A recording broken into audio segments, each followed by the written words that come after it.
ke Myanmar nak cari kerja. Kita tengok orang Vietnam.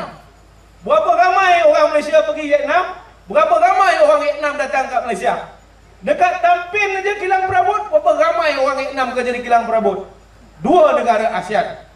Kita tengok orang Thailand, berapa ramai orang Malaysia nak pergi cari kerja kat Thailand, berapa ramai orang Thailand nak buka kedai tom yum lah kat Malaysia.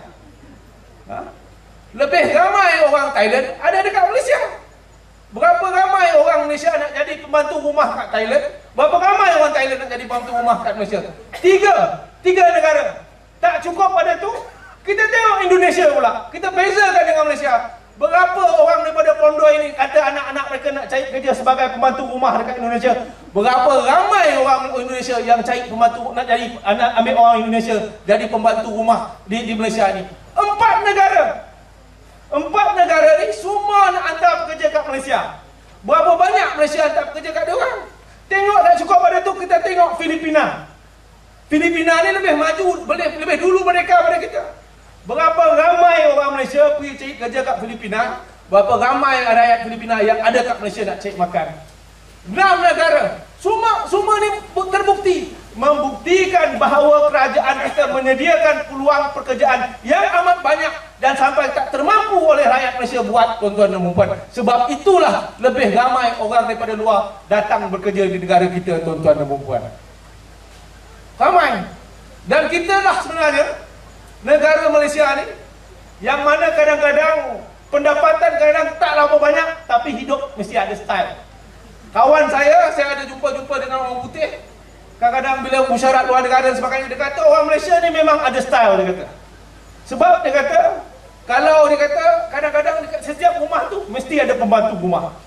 Memang dia kata standard ada pembantu rumah. Sebab ada keperluan. Kalau sebab tu 6 negara tadi semua provide ataupun menyediakan pembantu rumah kepada rakyat Malaysia. Orang Malaysia tak sediakan pembantu rumah kerana kita lebih lagi pendapatan kita, lebih berkemampuan daripada negara-negara yang saya sebutkan tadi, tuan-tuan dan puan-puan. Semua ini tidak berlaku hanya semata-mata kita merdeka. Semua ini berlaku kerana perancangan yang dibuat oleh kerajaan setiap 5 tahun sekali. Sebab itu kita ada rancangan Malaysia pertama, rancangan Malaysia kedua, rancangan Malaysia ketiga, dan hari ini rancangan Malaysia ke-10. Setiap kali rancangan itu dibuat, setiap kalilah pembaruan, perubahan diperbaiki. Termasuklah juga dalam Rizda ni. Kalau tak silap saya dah berapa kali dah Rizda review, ubah dari segi bantuan keuangan kepada kebun-kebun kecil ni. Tak kuranglah pada 6-7 kali lah rasa saya. Kalau daripada asal berapa, asal dulu tak berapa ringgit aja. Untuk 1 hektar, 1 ekar, hari ini dah berlipat-lipat kali ganda kerana kemajuan, kemampuan kerajaan menguruskan negara ini, tuan-tuan dan puan-puan. Ini bukannya datang bergolek atau bukan datang melayang seperti kata orang Melayu dulu, yang pipih datang melayang, yang bulat datang bergolek. Tak, dia tak boleh. Ini datang kerana perancangan yang rapi. Pertamanya di peringkat pegawai-pegawai kerajaan yang berhubung rapat dengan tuan-tuan dan puan-puan. Tuan-tuan tanya saya tak tahu baja jenis apa, saya tak tahu cara menoreh, saya tak tahu umur pokok getah ni berapa lama boleh tahu. Pegawai-pegawai yang bekerja bertungkus lumus menjadi kaki tangan kerajaan, dia bagi tahu inilah perkara-perkara yang kerajaan perlu lakukan untuk rakyat kita bertambah maju. Dan bagi kerajaan membuat dasar, dan saya juga sebahagian daripada buat dasar ni. Oh, ini perkara-perkara yang kita kena bantu supaya rakyat kita boleh terus maju. Ini yang kerajaan kita buat hari ini, dan inilah hasil yang kita dapat nikmati bersama pada hari ini, tuan-tuan dan puan-puan. Bukannya mudah. Kalau setakat nak berdebat saja, semua orang boleh berdebat. Sebab hari ini saya dengar ramai orang kata Datuk Seri Anwar ajak Datuk Seri Najib berdebat, Datuk Seri Najib tak nak. Berdebat ni, tuan-tuan dan puan, tak menyelesaikan masalah. Siapa yang pandai cakap, dialah pandai berdebat. Kalau nak tengok siapa pandai berdebat, you ambil Datuk Seri Anwar tu, lawan dengan orang jual ubat aja cukup kat Tampin tu. Orang jual ubat ni lah yang paling pandai berdebat. Kadang-kadang ubat tak berapa, kita pun termengaruh. Sebab dia pandai bercakap. Tapi ubat tu tak tahu lagi mujarab-mujarabnya. Sebab itu debat untuk nak tahu mentadbir negara ni bukan untuk setakat berdebat. tunjukkan kemampuan. Datuk Seri Anwar Ibrahim, dia dah pernah jadi timbalan Perdana Menteri, pernah jadi Menteri Keuangan. Pasal apa zaman dia tak buat? Pasal apa dia tak bantu bersungguh-sungguh bertani? Pasal apa dia tak bantu sekolah luar bandar dan sebagainya? Pasal apa dia tak kurangkan subsidi tol, subsidi petrol dan sebagainya? Pasal apa zaman ini dia tak cakap? Kalau dia jadi pemerintah, dia kata dia sudah jadi timbalan Perdana Menteri. Saya pun boleh cakap kalau ni semua orang boleh cakap. Saya kata kalau saya jadi Perdana Menteri, saya kata mungkin saya pastikan semua kawasan-kawasan getah ni kita tanamkan rumput kapet supaya lebih hijau, saya kata. Ataupun setiap jalan ni semua kita tarkan. Kalau semua boleh janji. Sebab kalau tak merugikan siapa-siapa. Realitinya boleh ke tak boleh? Menasabah ke tak menasabah apa yang saya cakap. Tetapi bila you tak jadi, you tidak ada kuasa tu, you boleh cakap suka-suka. Sebab itu saya katakan bukan masanya untuk berdebat isu-isu mentadbir negara dan sebagainya. Tetapi terbukti hari ini, semenjak kita merdeka sampai hari ini, inilah hasil perjuangan daripada pemimpin-pemimpin dulu menjaga keharmonian negara. Akibatnya kita tengok semua dapat bantuan dan sebagainya, banyak kebaikan. Kalau dulu menoreh getah begitu pendapatan terlalu rendah, hari ini harga getah pun lebih kurang 4 ringgit lebih, 4 ringgit 40 sen. Tetapi kadang-kadang bila musim pilihan raya, ada pula orang menipu, kata tak lama lagi getah akan turun dan sebagainya. Saya nak bagi tahulah, harga getah ni tak ada kena-mengena dengan pilihan raya.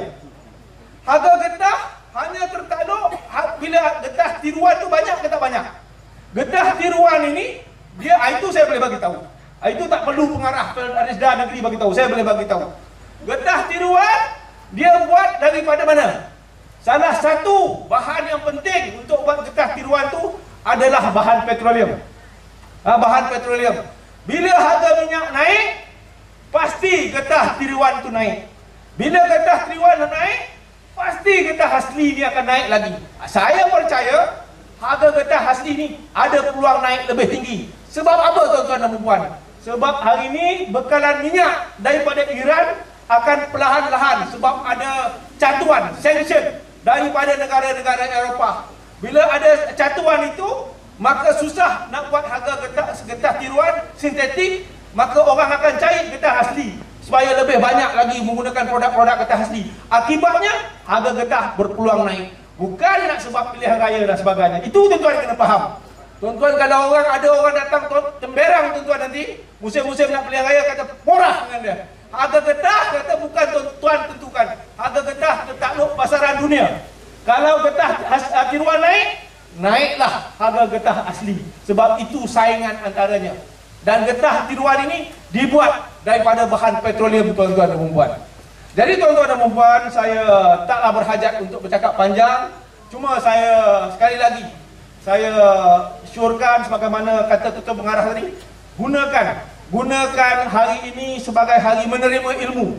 Macam-macam saya maklumkan, ada taklimat, ada penerangan, guna baja dan sebagainya. Gunakanlah baja ni sebaik mungkin. Ini baja berkualiti, bukannya baja yang dibuat campur-campur bagi kat tuan-tuan.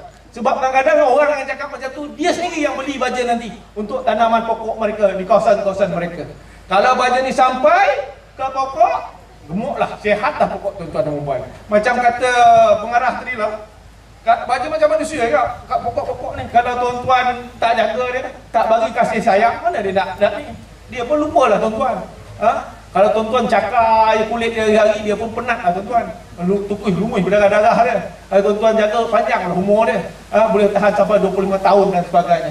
Jadi saya percaya dengan adanya program penerangan seperti ini akan dapat memberi gambaran yang lebih jelas kepada tuan-tuan bagaimana peranan kerajaan untuk memastikan tidak ada mana-mana kelompok yang ada dalam negara kita ini tercicir daripada arus pembangunan, arus kemajuan, arus untuk menjadikan negara ini negara maju menjelang tahun 2020, dan tampil juga tidak sama sekali tertinggal daripada kemajuan yang ada dalam yang kita nikmati dalam negara pada hari ini. Sebagai contoh bukti, hari ini tampil kalau nak ikutkan di kawasan seluruh Tampin ni, semua kawasan JKK dan kawasan Tampin ni semua dah ada jalan kampung. Semua dah jalan bertar dan sebagainya. Jangan tuan-tuan suruh saya tar jalan kebun getah, cukup. Itu yang saya minta. Semua jalan dan Tampin JKK ni semua dah bertar. Malah kalau tuan-tuan datang daripada Tampin, lalu nak sampai ke Pondoi ni, tengok belah kanan kat Epah tu, dekat balai bomba tu, kubur pun kawasan bertar dengan berlampu malam dan sebagainya. Hari ini orang Tampin hari ini manja dan sebagainya. Hospital pun tak lama lagi nak siap. Ini pembangunan yang dirancang oleh kerajaan dan pembangunan yang kita rancang di peringkat Tampin supaya Tampin ini tak tercicir dibandingkan dengan daerah-daerah lain, tuan-tuan dan puan. Sebab itu bila tiba masanya, kalau seandainya Yang Amat Berhormat Datuk Seri Najib bubarkan parlimen, adakan pilihan raya, pastikan kalau tuan-tuan percaya kepada Datuk Seri Najib ni, dia dah bagi macam-macam dalam 3 tahun ni. Bantuan rakyat pada tahun ni, bantuan budak sekolah, voucher budak-budak universiti, kemudian banyak perkara-perkara baru diperkenalkan, memudahkan orang niaga. Ini semua yang dibuat dalam masa 3 tahun.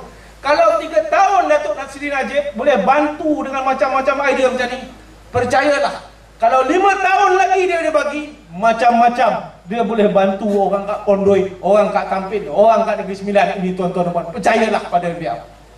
Tapi Datuk Seri Najib, dia tak boleh dengar cakap saya, dia tak boleh jadi Perdana Menteri kalau dia menang seorang-seorang kat Pekan.